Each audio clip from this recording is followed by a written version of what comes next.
Dans cet extrait du numérique en pratique, nous avons décidé de mettre en avant la connectivité car l'Internet des objets fait partie des solutions phares mises en place par les entreprises pour se transformer.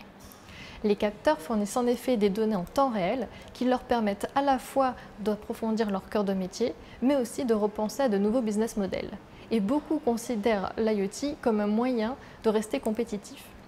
La Commission européenne observe par ailleurs que les démarches mises en place en Europe se démarquent des autres à l'international par leur aspect centré sur l'humain. Au-delà de la technologie, les approches européennes se concentrent en effet sur l'analyse de la donnée et l'aspect juridique.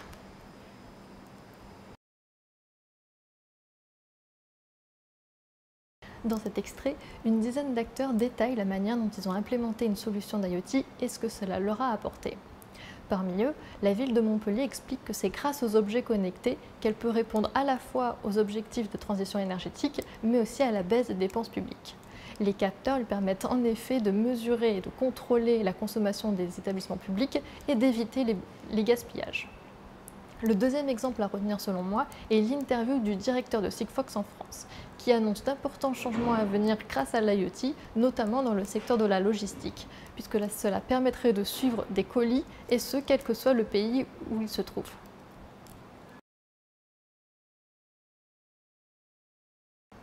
La mise en place d'une solution d'IoT peut ainsi se révéler essentielle pour une entreprise, quel que soit son secteur, mais cela ne s'improvise pas. Comme l'explique l'un des témoignages dans le guide, avant de se lancer dans un projet comprenant des objets connectés, les acteurs doivent en effet réfléchir à la donnée qu'ils veulent récolter, aux meilleurs outils pour l'analyser et industrialiser la solution. Puis ensuite à la manière dont cela va leur permettre de faire évoluer leur métier.